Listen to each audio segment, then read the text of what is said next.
With the Kroger Plus card, it's easy to get lower than low prices for the win. Earn fuel points on every purchase and save up to $1 a gallon at the pump. The Kroger Plus card. All you do is win. Big, big savings. Sign up now at Kroger.com and start saving. Kroger, fresh for everyone. Savings may vary by state. Fuel restrictions apply. Save big on your favorites with the Buy 5 or More Save $1 each sale. Simply buy 5 or more participating items and save $1 each with your card. Kroger, fresh for everyone. Hey guys, it's Allie. Welcome back to Infertile, the podcast. This is episode 206 called Jillian. This episode is supported by Receptiva DX. Getting pregnant isn't always easy, as so many of you listening know. Many couples struggle with infertility, and unexplained infertility can be particularly frustrating. Receptiva DX is the only test that can identify endometriosis, progesterone resistance, and endometritis in a single sample, all causes for unexplained infertility and the success rates of IVF treatments. Receptiva DX includes BCL6, a marker that identifies uterine inflammation, most often associated with asymptomatic, aka silent, endometriosis. BCL6 is found in more than 50% of women with unexplained infertility and over 65% of women with 2 or more IVF failures. If positive for the Receptiva DX test, treatment options can improve the chances for a successful live birth 5-fold. Learn more at receptivadx.com or download their app, which is also called Receptiva DX. And for $75 off, you can go to their website, order the test, and use code INFERTILEAF23. Again, it's receptivadx.com. Use code INFERTILEAF23. Thanks, Receptiva DX. This episode is brought to you by Circle Surrogacy. Surrogacy can be a beautiful way to grow your family. While it may not be the original path to parenthood you thought you'd be on, surrogacy and egg donation enables so many singles and couples to be parents. Having an experienced agency by your side to guide you and manage your journey means you can focus on what's important, the arrival of your baby. Intended parents and surrogates recommend Circle Surrogacy because of the company's 27-year history of bringing over 2,800 babies into the world. And with a 99.3% success rate for parents, Circle also delivers peace of mind. If you'd like to see what surrogacy is all about, visit circlesurrogacy.com or follow them on social media at Circle Surrogacy. Thanks, Circle. Okay, guys. Oh my God, I love this episode today, and I know you're going to love it too.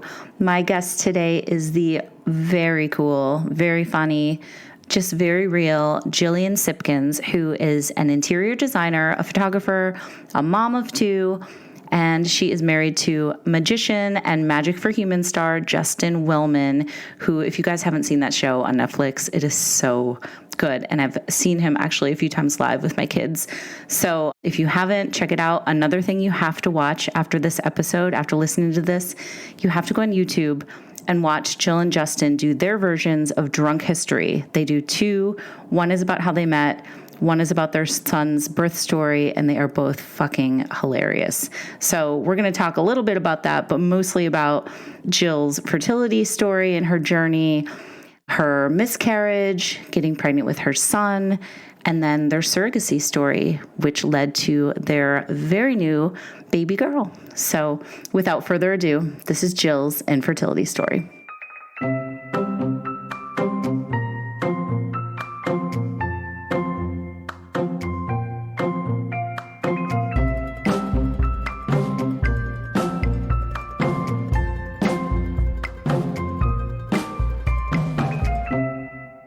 All right. Hi, Jill. Thank you so much for doing this. It's so good to meet you. Great to see you. Good to meet you. Great to see you. Well, I'm so happy that you wanted to share your story today because, you know, I saw what you'd posted recently about your surrogacy journey, and I just watched it again and it made me well up because it was so beautiful. And I think, you know, when I asked you to do this, you were like, yes, it's important to talk about this stuff, which I couldn't agree more. So thank you for that. Let's start at the beginning. Did you always want to be a mom? I did. I mean, well, you know, I think I went through one sort of rebellious phase in my 20s where I was like, no, I'm not having children. And I think that may have had to do with the fact that I wasn't dating anyone and I was just not seeing it. And then it sort of all came flooding back to me when I met my husband. And I was like, oh yeah, I do want kids. And I think my mom breathed a sigh of relief, Yeah. And we kind of talked about it right away. We were like, we knew both of us wanted to like get married and have children and have a family. Okay. So how did you guys meet? We met, I'll send you the video because we made a little drunk history parody about it. But we met, I was shooting an event where he was performing. He's a magician. Okay. Yes. And full disclosure, I have seen him live with my daughter when she was younger. Oh my gosh, that's amazing. I've seen him twice. Great. It was so fun. Amazing. And we did the meet and greet too. So I'll have to send you a picture when we were wearing shirts that say Susan. Oh my gosh. It was so fun. It's a great show. That's so great. You saw him in New York? I saw him. Yeah. Oh, fun. Yeah. Fun. Yeah. I think one time was in Long Island and one time was at like Caroline's in New York or something. Oh yeah. I definitely was with him on one of the Caroline's trips before children. Yeah. Right. Yeah. So we met when he was at an event where he was performing and I was at the time doing like wedding photography. And so I happened to be there shooting it and we sort of clocked each other. And then we didn't actually start dating for a couple years after that, maybe a year or two. Yeah. We were both, in relationships at the time and we sort of just like had followed each other on social media. And then we were both single and we sort of went from there. Okay. So when did you guys start talking about family building? Like, were you, obviously it's not like the first date. Do you want 1 million kids? But yeah, right. Were you on the same with him? page? Maybe he's like even more of an open book than I am. He's like that guy who's like, oh, hi, nice to meet you. I think I'll marry you. Yeah. Uh-huh. Did he say that? Was he, I'm sure he was like smitten. He did well, yes.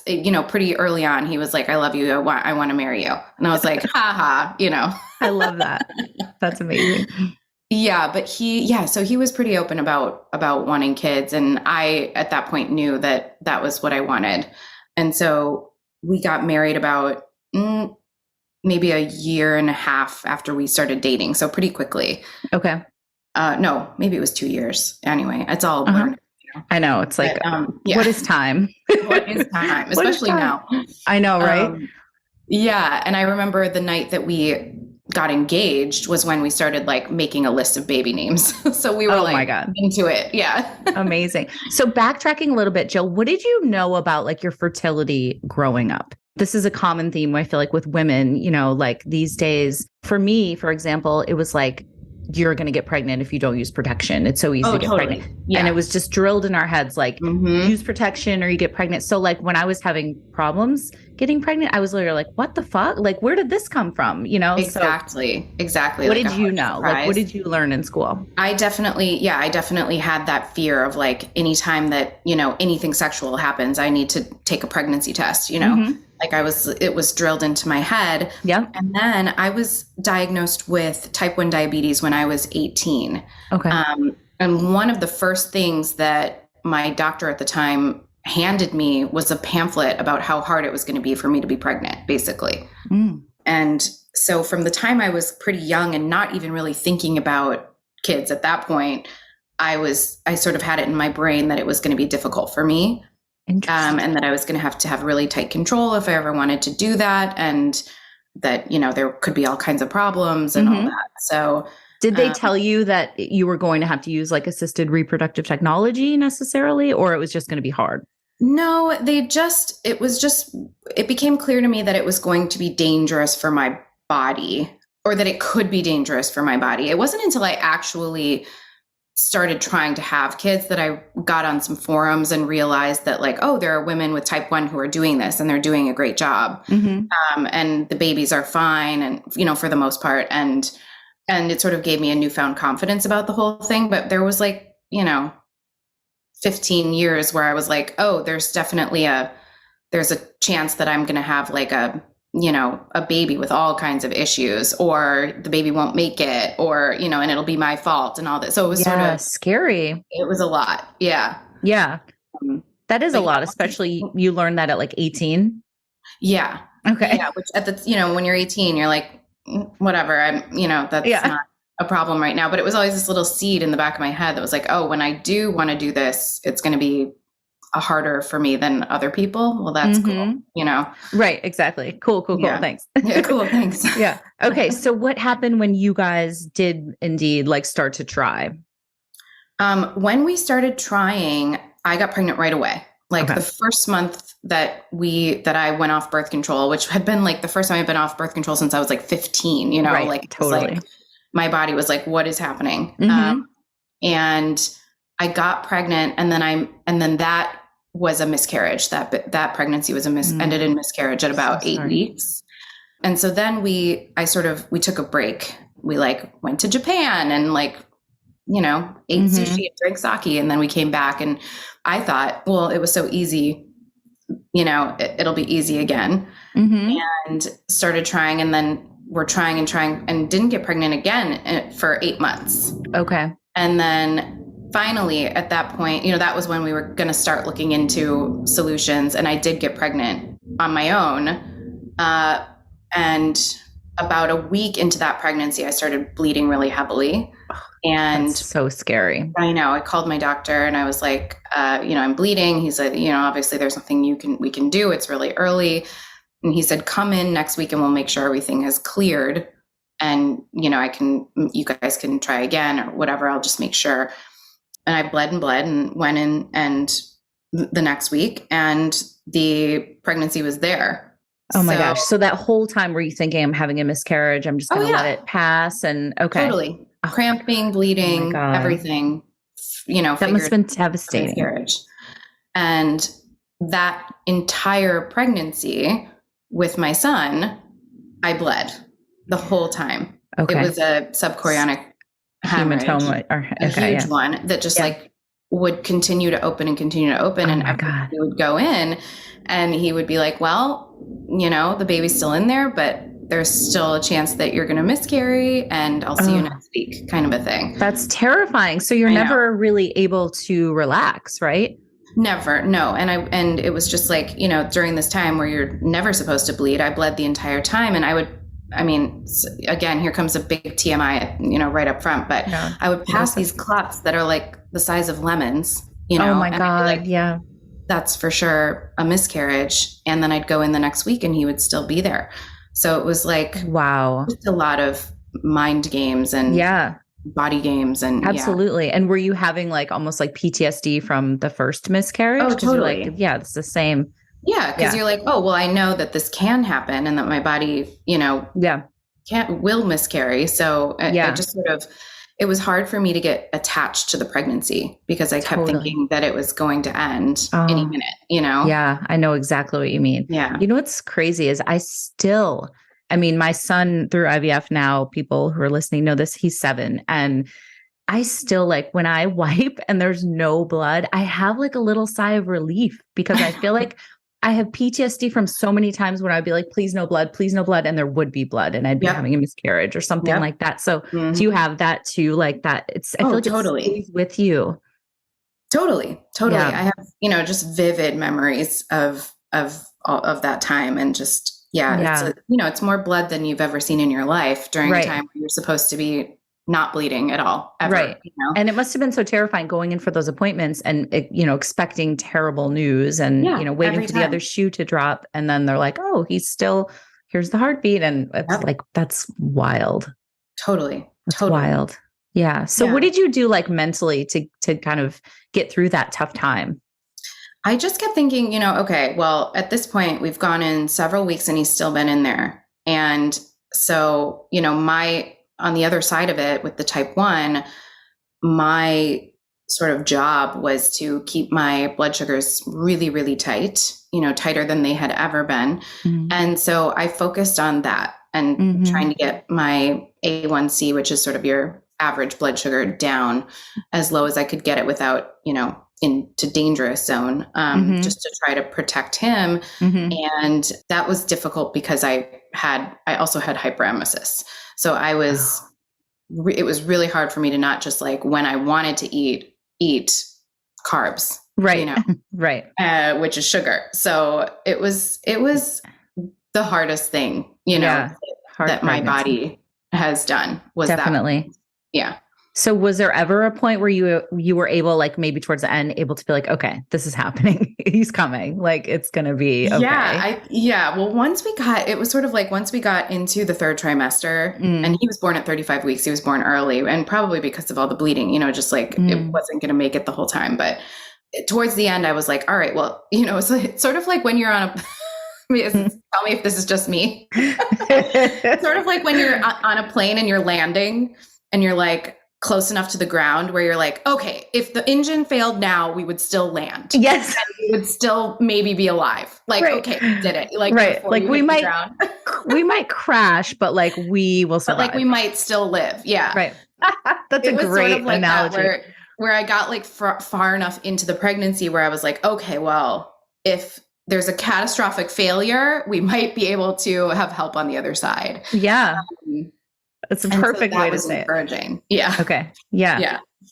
So what? But yeah, my body was just so tired by the time he was born because I had the bleeding and then I also had like, it started as tachycardia and like went into another heart issue, which was solved by, not being pregnant anymore. But basically my body was like not having it, Okay.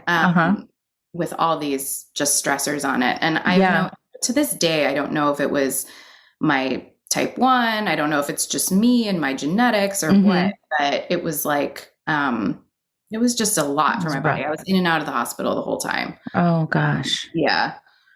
So what was it like when you finally got to see your baby, giving birth, holding him finally after everything you'd been through at that point? Oh my gosh, it was the coolest thing. I mean, well, my husband, so I went into labor early and my husband had a show in Hartford, Connecticut. And he, I went in and saw my doctor's partner who was like, oh, you're having contractions. And I was like, yeah, I know. And he was like, but you'll just walk it off and drink water and you'll be fine. Yeah. I was like, cool. Okay. It feels different, but okay. And so Justin, my husband, went to the show across the country and barely made it back. I mean, within an hour of my son being born. So it was like it was a very big moment when he was born because A, this pregnancy had been hell, and B, Justin barely made it. And he was like, somehow he had enough Wi-Fi on the plane where we were like, okay, if you have to watch this birth on FaceTime, we can do that.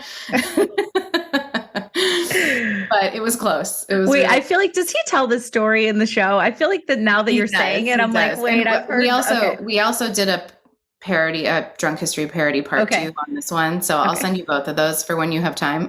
Yes. That's amazing. Ridiculous. Yeah. Yes. So he made it back in time and then you're holding your baby. He was, Jack was born. It was one of those things. And again, tell me if I'm crazy with this too, but like the whole time I was pregnant, and this is like aside from all the crazy, health issues that I had, like, did you feel like you didn't believe there was a human inside of you? Like you wouldn't believe it until you saw it? Like, yes. How did this happen? Like, yes. Like I thought I was going to like give birth to a cat or something. I don't know what I thought, but when he came out and he was a human baby, I was so relieved. Totally. And I'll never forget that little sound, that little like a baby bird almost. I mean, just sweetest. Oh my gosh.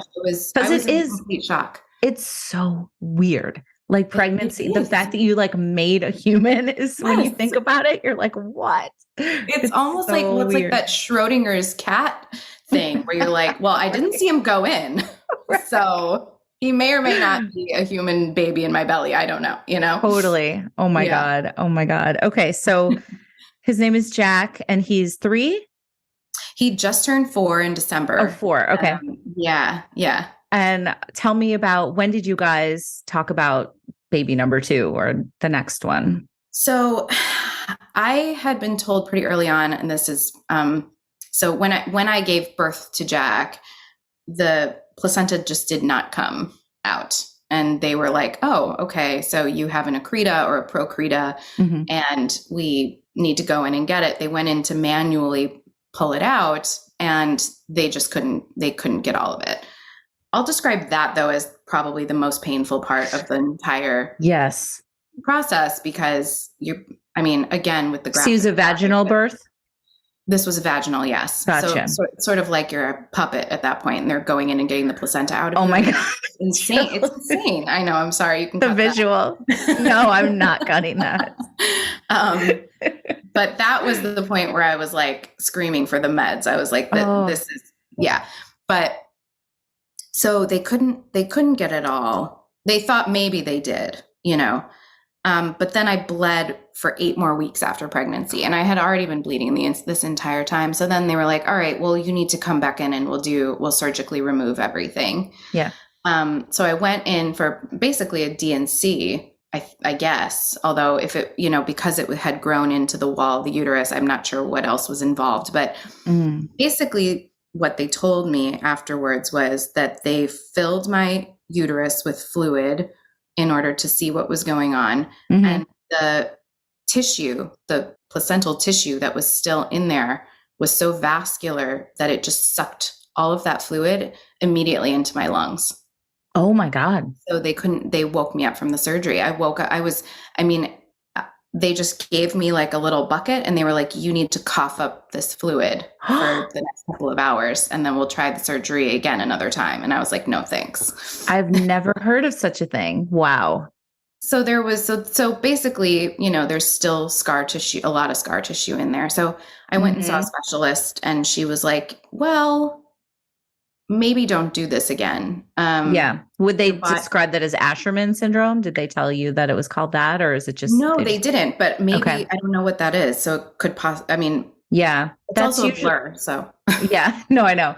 It's, I don't know a lot about Asherman's, but what I do know is it's something about scar tissue in the uterus, and sometimes it happens after a DNC, or sometimes it happens just after pregnancy, but so a lot of times it prohibits you from being able to get pregnant again if they don't get rid of the scar tissue.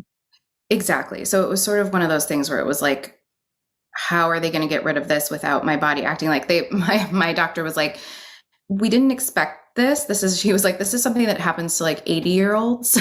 Oh my God. Like, cool. Cool. Again. Thanks, body, Right. Medical anomaly. That's neat. Yeah. So it was just difficult for them to perform the procedure. And I sort of felt like, okay, I'm being told that my body doesn't handle this stuff very well. And now I have a baby. Right. And so this, high risk doctor that we talked to was like, maybe you consider if you want to do this again, don't carry yourself or, so it sort of left me at this place where I was like, oh, I never thought that I was not going to be able to have more than one kid or carry my own children, both of I knew we wanted 2. And so I sort of started in my head the struggle of like, can I even let go of control enough to consider this as an option, to consider surrogacy. And eventually it became clear that I shouldn't put my body at risk when I already have a baby to take care of. And so I had to sort of come to that, though. It was sort of a war in my head. Yeah, that's not an easy decision. And did you also have almost going through like a grieving process of like not being able to carry, having to let go of that piece of it? Totally. And, worrying, and I still have this where it's like, will this next child resent me for not carrying them, even though they don't know who carried them and where, but like, I don't ever want to I don't want it to be a secret. And, will that divide them as siblings? Will she resent me? Will she resent Jack? I don't know. It's all, things that my friends and family would describe to me as like, that's crazy, but I don't think that's crazy at all. I think it's valid. I don't think that she will resent you, but I think having those concerns is totally valid. Like that's a real human concern when you go through something like this. Totally. And, I just didn't want my kids to not have the same everything experience that's coming into this world. And I never envisioned that would be the case, I was just reading some article that was saying when people are donor conceived or, surrogacy conceived, that it's good to tell the kids like early and often to just kind of get them used to the story. So it's not like a big reveal and like a big thing, Right. But then again, it was like, but don't dwell on it too much, because then it makes it like has the opposite effect. So it's like you almost have to find that sweet spot of like being transparent with them, but not making it like a huge thing. So I don't know. There's a lot of good books out there though now, like children's books and stuff that explain, assisted reproductive technology and surrogacy and donors. Yes, more and more now that people are actually talking about it, which is totally great. Yeah. I actually did get one off of Amazon that, I think also a lot of people self-publish things, which like I'll give it a whirl. And sure. And it's like, I think it was called maybe Grown in Another Garden or something like that. Yeah. I want to give a shout out to that author, whoever you are, because it was very like, here's what you need. You need a uterus in order to grow a baby. And maybe, mom's uterus isn't the place where the right garden for the baby to grow. Yeah. Like, too many weeds or something. Exactly. It's way too many weeds. Yeah. As you know, from just my surrogate, Katie and I have such a good relationship that I totally plan on having her in our lives and being really, just transparent about all of that. And I'm hoping that it's exciting. Yeah. Like, oh my gosh, like that I can say to my daughter, you were so loved. Yeah. That we found a way to get you here. Yes. Even though we couldn't do it, just the two of us, Totally. So I'm hoping. Yeah. I mean, it's similar, but different. Like my son was IVF conceived and my daughter was not. So I have the same concerns, and he's old enough now. We're like, and he hears me doing the show and he hears me on my support groups and stuff. And he's like, what is IVF? Like, he's like, I know the NBA. Like, he just like, I'm like, he's like, I'm like, no, it's like an acronym. But so I'm at that point too, where like, he doesn't really understand, but it's like, there's that concern because he was conceived differently. But like you said, what I always say to him is, I still can't believe you're here. I say that to him every single day because I can't. And, it's like, you were wanted so badly that I would have done anything. And we had to do it this way. Like, you were made in a lab. Like, that's kind of cool, Yeah, it really is. So I'm trying to make it exciting, like you were saying, but it's tricky. I don't know the answer. Totally. I mean, well, especially because you think of back when we were kids, when this was all just getting started and people would call other kids test tube babies. Yes. And that was like the biggest insult you could possibly 100% say to someone. And I'm like, oh my God, yes. As an adult, it's like, that is so cool that we can make babies in a test tube, but it's wild. I get it. It is so cool. So were you and Justin on the same page about, okay, we're going to have to go the surrogacy route, or did you have any hard conversations about that? We did. I think he is and has always been just so supportive has never made me feel bad about having these sort of shortcomings with my body, or however we want to, describe it. He's just always been like, okay, well, what do we need to do? What do you feel comfortable with? And so it was really this sort of thing that I had to come to terms with. He was going to be on board with that. And I know that he also wanted more than one kid. And, that was what we were planning on. Plans are so funny, right? Right. Right. It's Macy's Big Home Sale with an extra 20% off with your coupon or Macy's card. That's on top of great deals on fresh updates, like 30% off fluted dinnerware and glassware from Hotel Collection, and 30% off bedding and bath from Charter Club Damask Designs. Plus, save on home specials, like our best-selling Radley 5-piece sectional sofa for $21.99. Going on now at Macy's. Savings off sale and clearance prices. Exclusions apply. With Tim Hortons 2 Hot Breakfast Sandwiches for $6 deal, you can mix and match your favorites. Mix and match between savory sausage or naturally hickory smoked bacon. Mix and match between an English muffin or flaky biscuit. Any two served with a freshly cracked egg and melted cheese. You can even mix and match how you share it. One for you, one for them, two for them, or two just for you. There's no wrong way to mix and match this tasty deal. 2 breakfast sandwiches for just $6. It's time for Tim's. Limited time at participating U.S. restaurants. Single item at regular price. Modifications and tax extra. Additional terms apply. With one of the best savings rates in America, banking with Capital One is the easiest decision in the history of decisions. Even easier than choosing Slash to be in your band. Next up for lead guitar. You're in.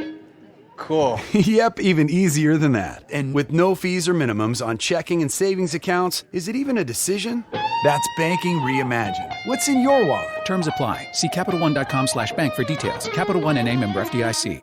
But so he, you know, we just had to have a conversation about logistically, how does this work?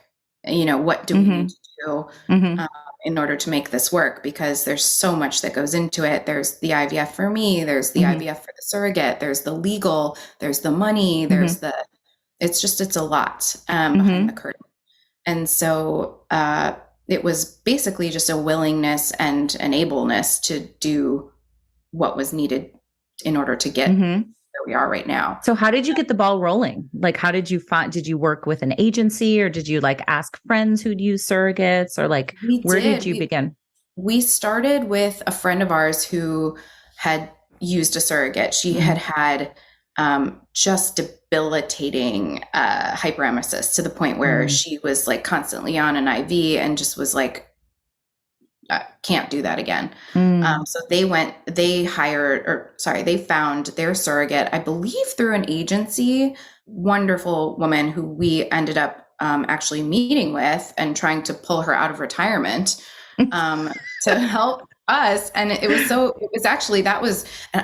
even know if my surrogate Katie knows this part of our story because it feels so separate now, but we did talk to her about carrying for us, and she was going to come and do it, and she was denied because she had at that point 4 kids of her own and 2 surrogacies. Oh, okay. And the rules are getting so stricter and stricter about surrogacy and surrogacy law, and that was where they draw the line that you can't have had more than 6 pregnancies. Interesting. Okay, I didn't know that. I'm sure it's different state to state. Different state to state for sure. Yeah, but in California, that was where they and we were like so excited at that point to be sort of on track. Right. You know, we were like, oh my gosh, this was so much easier than we thought it was going to be. Right. And we were like, what if we sign something that says, you know, we're okay with this being her 7th pregnancy? And they were like, no, doctor. We went to a couple different doctors. No doctor would work with her, which was so weird. I mean, she's just this like, doesn't drink alcohol, gets up at 4 a.m. to work out. Like she was just like a workhorse like of textbook. Body. The opposite of me. I'm like sitting here with my coffee and my wine, like, and she was just like, her body was good at having babies, right? You know, and that's such a bummer that didn't work out. So so then we sort of mourned that loss and moved on, and we started working with one of the bigger agencies called Hatch, and they were wonderful. However, it was the beginning of COVID and nobody was matching with anybody. It was like there was a complete standstill in the process of anybody getting a surrogate and anybody getting any embryos transferred. And, everybody was petrified. And that was such a weird time. It was such a weird time. Yeah. And so we sort of waited that out for a while. And as the months went by, I got more and more anxious about getting older and my son getting older and this age gap that I hadn't planned on. And totally. Again, plans, right? Oh my God, totally.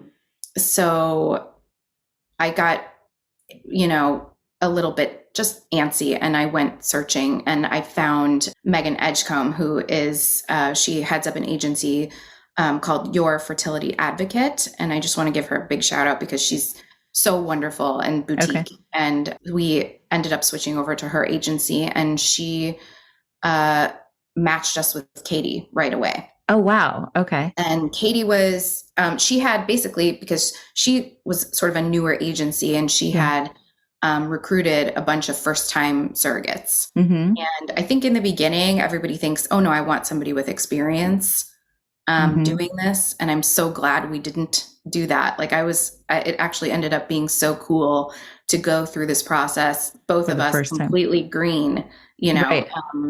and not knowing what to expect and just taking right together. Yeah. And having to trust the process together. And yeah, so we matched with Katie right away and had like a instant connection with her. Okay. So just backtracking a little bit, were you able to start the IVF process while you were searching for the surrogate, or was it like, we want to find somebody first? We wanted to have the eggs frozen and ready. Gotcha. So that when we did find somebody that you were good to go.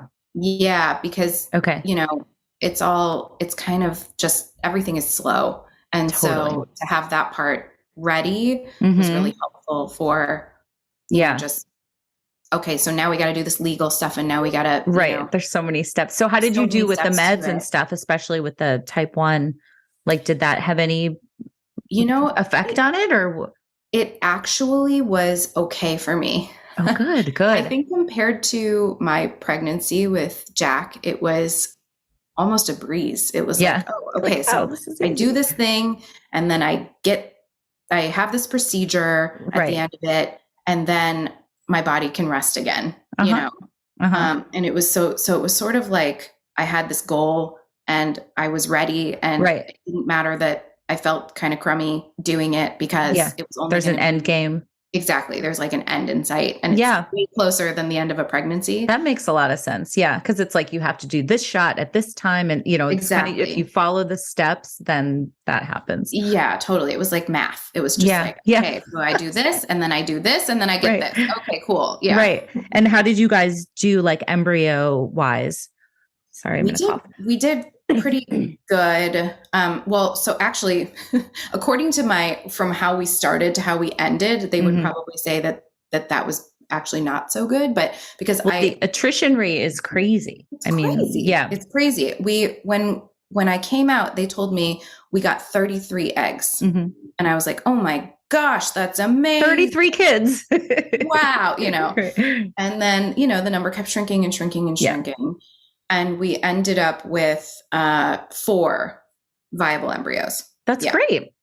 Yeah, I remember that when I did my retrieval, I think I got 29 or something. Yeah. And you're like in those rooms with like curtains, and I heard the woman next to me, and she had only gotten 12. And I remember being so smug, and I was like, what a bitch. I can't believe I thought that. Like, I was like, but then of course mine was like boom, boom, boom. And at the end of the day, I only had 1 healthy embryo after all that. So yeah, it's wild. Crazy. It's crazy. Yeah. And, they said a lot of it had to do with just age. Like, you had a lot of eggs, but really only, so many of them are actually good. Yeah, totally. Which makes sense, I guess, at that point. But man, I wish, it's one of those things where like now people are freezing their eggs, which is awesome, because really we don't realize that the quality of the eggs does go down. I had no idea. Cause I was going through, so I'm old. No, I am. But when I was going through this, I was like in my late 30s with my son, trying to have my son. So I was like, oh my God, like had I done this in my early 20s, like I would have like had so many less drinks in my history. Yeah. Cigarettes, like all the bad stuff that you do at party. Like, I was like, oh my God, these eggs are so bad after all the like craziness. I know. And yeah, so like I have friends now who are doing the egg freezing process. Smart. And I'm like, good. Like, every day that you do it is a good thing. Totally. Yeah. Okay. So tell me, going back to when you guys matched with Katie, what was it about her that you guys like instantly sparked with? It's funny because it's kind of like dating, where you just sort of have to get a feeling from someone. And she was, gosh, and it's hard because we were on Zoom, right? So with Megan. And so it felt very formal, and it felt a little bit sterile, but it was like, okay, I can see through all of this that she's just somebody I would be friends with, super down to earth, super just honest. Or at least it felt that way to me, that she had just, I don't know, she's just the coolest person. She had it felt like she had the purest of intentions. And that's so cool. I don't know. She's just, I still think this about her, and she knows it. We basically, it's basically my love letter to her, but she's just one of the best people I've ever met. Just a selfless, cool, down to earth person. I know those are kind of cliche words, but it's really true. Yeah. No. And I feel like sometimes it's a feeling too. Like you just probably had a good feeling about it, right? Yeah. And I think we really got lucky because we just have a natural friendship on top of this sort of agreement, obviously, that we have. Yeah. Did she live nearby you, or was she in a different part of the country? You don't have to reveal any details. Like, oh no, that's okay. I talked to her before this, and she said, please just don't describe how my nether regions look, and everything else is on the table. Okay. Well, this episode is canceled if we're not going to get into that, because that was the whole point. No, they're pretty local. They're in Glendora. So they're like 45 minutes to an hour from me. I'm in Studio City. Okay. So we decided that we would deliver in Pasadena, which is about halfway for both of us. Okay. And we got really lucky with her being basically local because, they're going through this process who their surrogate is in a completely different state, Right. Yes, especially totally. at this time, when starting in 2020, like it was really slim pickings for people who were doing this during COVID. And I don't blame them. It's a really difficult thing to embark on at that time. So, yeah. So were you able to go to her appointments and stuff? Yeah. Sometimes. Okay. Oh, wow. That's cool. Yeah. And then I saw the video. So what did you tell Jack when I saw the video of him like touching her belly, which was so cute in your compilation. So how did you explain it to him? Did you say like, we're having a baby in there, like kind of thing? Or like, how did you explain it? Yeah, we did. We started to talk to him about, and again, it's always scary to talk to a little kid about a baby coming because you don't know what's going to happen. Right. But we started to talk to him pretty early on, maybe like, I don't know, 12 or 14 weeks into the pregnancy, that there was going to be baby's sister. And that was pretty abstract to him. And, he'd never asked why baby sister wasn't growing inside mommy's belly. Okay. So eventually I just sort of took the reins on it. And I said, do you want to hear something really cool? Baby sister is growing inside of our friend Katie. And he, took that in and didn't have too many questions about it. Right. I'm sure he will in time. Right. But so then every time we would see Katie, we would make sure to tell him like, look, do you see that baby sister is growing in here? And that time where he felt baby sister, he was like, do you hear that? And we were like, what? He goes, she's crying. Like he was just like, that's okay, so I can make stuff up too, mom. Like, that's so cute. I can play along. Well, see, I feel like you already did the perfect thing by saying, want to hear something cool? Like framing it in that way is like really awesome. Yeah. I mean, I kind of felt like we had no other choice. I was like, I've got to make this really cool. Yeah. It has to be awesome from the start. Exactly. So I should have asked you, was it the first transfer and that ended up working with Katie? It did. Okay. But we went through a friend of mine who had her baby via surrogate. I went out to lunch with her right before we were supposed to transfer. And she was like, so you're doing a mock cycle? And I was like, no, what's that? She was like, definitely do a mock cycle. You don't want to have to, if the embryo doesn't take, they're going to have you do a mock cycle next.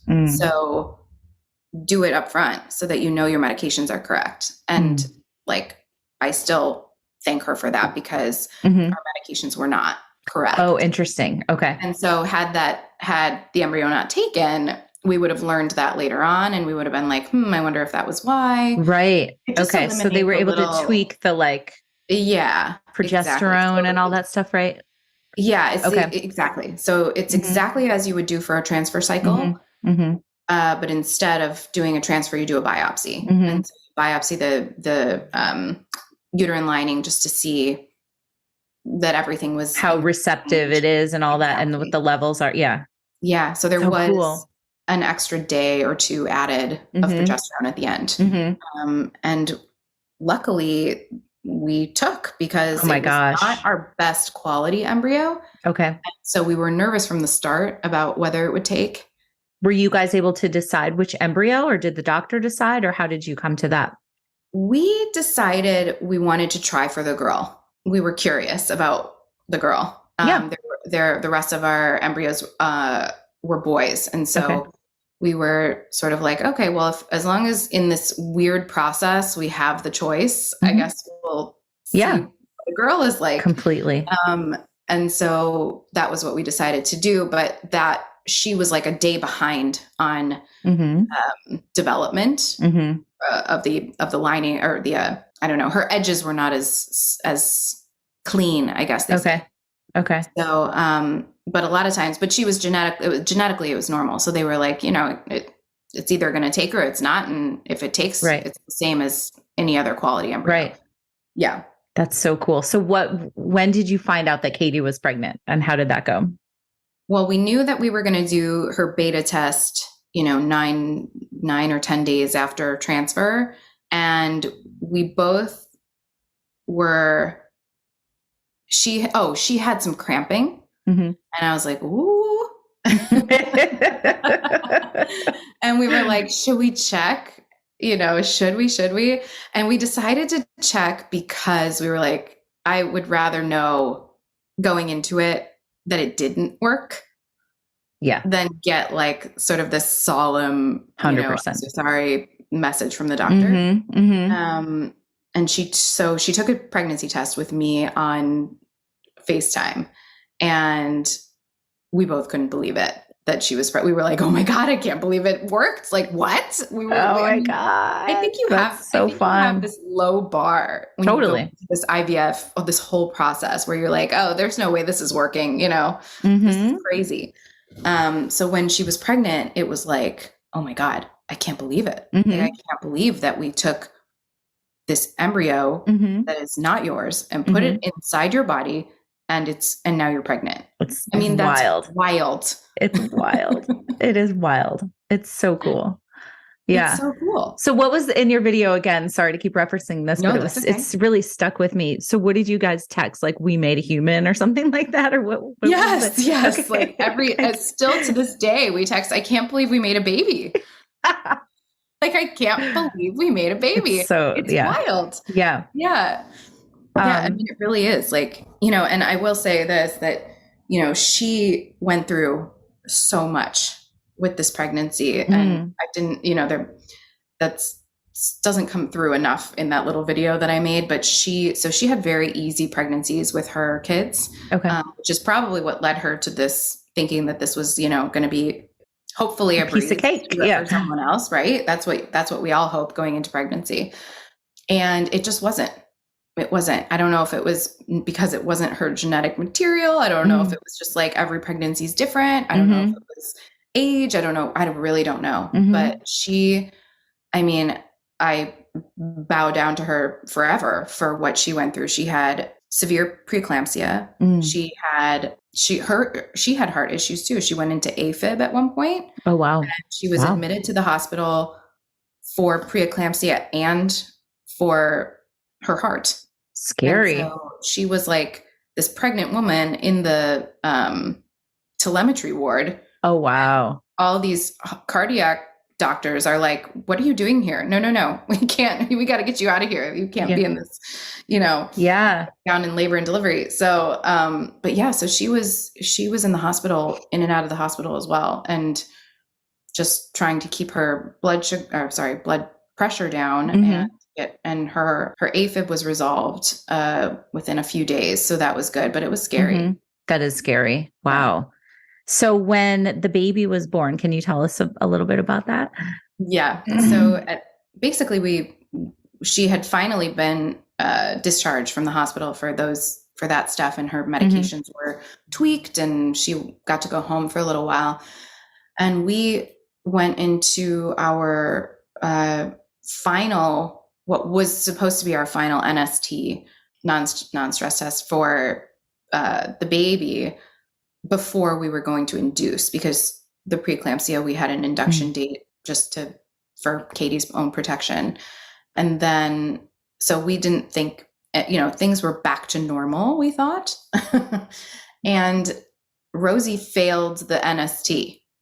Like, she was just not giving us anything on the monitors. Oh. And so once again, we were told to go to L&D and get her checked out and do what do they call it? A BPP, a biophysical profile. Okay. Just to make sure that everything was okay with her, that she was just sort of giving us the business. And she just wasn't. Her lines were pretty flat. And so we were like, okay, we're inducing. And so I was there with both of us were not prepared. We were like, oh, we thought we were going back home today. Like, I had appointments that day, Right. And so we ended up staying at the hospital at that point. And she was breech. Oh, wow. Okay. So they during this biophysical profile, they were like, oh, by the way, she's breech. And she had been flipping around so much. Like, sometimes she'd be head down and we would celebrate, and then she would be back completely breech the next, 2 days later. And so they decided to do a version where they flip her. I've heard that's really painful. I never had that. Both my kids were breech, but I had planned C-sections. So they didn't try to turn them, but I've heard that is very painful. Yeah. So basically my doctor, Dr. Barnes, who I love so much. She was like, I'm batting 1,000 on versions. Like, she's literally always been able to flip a baby. Okay. So what she does is she gives an epidural so that it's, or a spinal, I guess, so that it's not painful, and they do it in the OR so that if something goes wrong, they just go into a C-section, basically. Okay. So that was a little scary. Yeah. Especially because she hadn't passed her NST that day. And, I just wasn't sure what was going on. And so, but they were able to flip her. So I know. So she Dr. was Barnes. Well, yes. Right. Still batting 1,000. We were still able to have the kind of birth that Katie wanted to have, obviously, which, and that we all wanted for her and for the baby. And so, so that was, I want to say at 11 PM on the 19th, and Rosie was born by 11 AM the next day, 11 or 12 maybe. Okay. Yeah. Wow. That's incredible. I So know. Rosie, what a cute name. So before we wrap, I know that you said that you thought it was so important to talk about this stuff. I'd love to hear, for someone that might be just starting out in the surrogacy world, or feeling lost, or just confused or overwhelmed. Do you have any words of advice, or anything that you have learned, things that you know now that you wish you knew then, or anything like that you want to share? I guess the first thing that comes to mind for me is just, I'm sure that people going through this process, even though that it's your way to the next baby, that there's still this guilt and this sort of, can I give this amount of control to another human being to carry this child? And you can. Yeah. You can do it.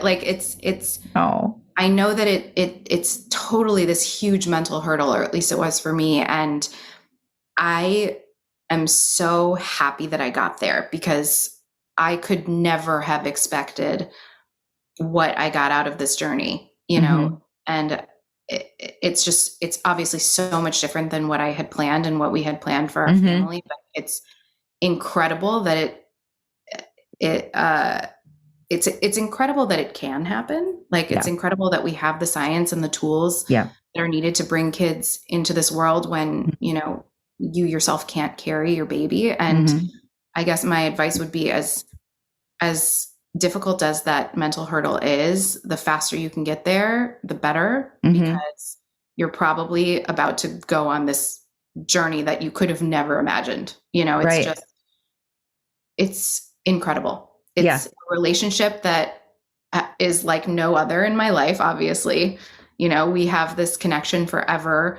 where she did this thing for us that I'm like, there's no amount of flowers and food that can ever, that can ever thank her. But you can't like DoorDash a thank you. Exactly. And believe me, I have. I'm like, here, I'm sending you all the DoorDash gift cards for tonight. Right. There's really no amount of gifts that could ever thank her. But also I think that, if she were here, she would also say that this was a journey. This was something completely new for both of us. Mm-hmm. And I feel like as you get older, there's just so little completely new experiences. You know what I mean? Yeah. It's like, it was incredible and we didn't know what to expect. And we were totally on the ride together. And I'm just so grateful for her. And so I feel like, anybody who's just starting out, even if you don't if you don't end up having that sort of super tight relationship, because I know that for a lot of people, it's not possible, maybe for some reason or another, you're too far away or whatever it is, I totally get it that we got lucky in that way. But even without that, there's good stuff coming on the other side, and like that you're going to learn about yourself and letting go through the process. Mm-hmm. Yeah. And I would just say, go for it. If you can do it, if you can make it happen. And that's what you're going towards.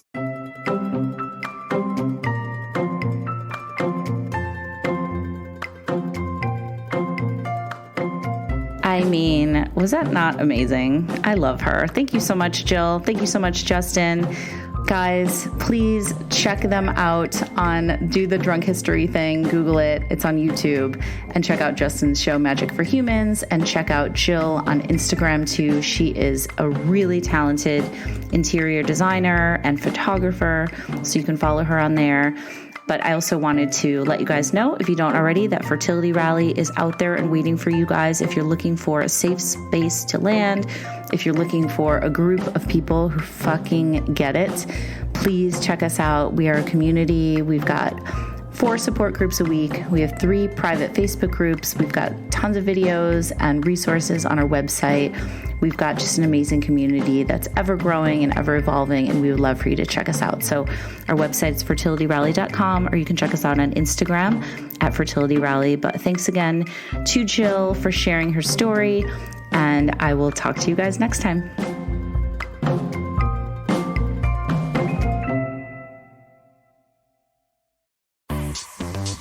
It's Macy's Big Home Sale with an extra 20% off with your coupon or Macy's card. That's on top of great deals on fresh updates, like 30% off fluted dinnerware and glassware from Hotel Collection, and 30% off bedding and bath from Charter Club Damask Designs. Plus, save on home specials, like our best-selling Radley 5-piece sectional sofa for $21.99. Going on now at Macy's.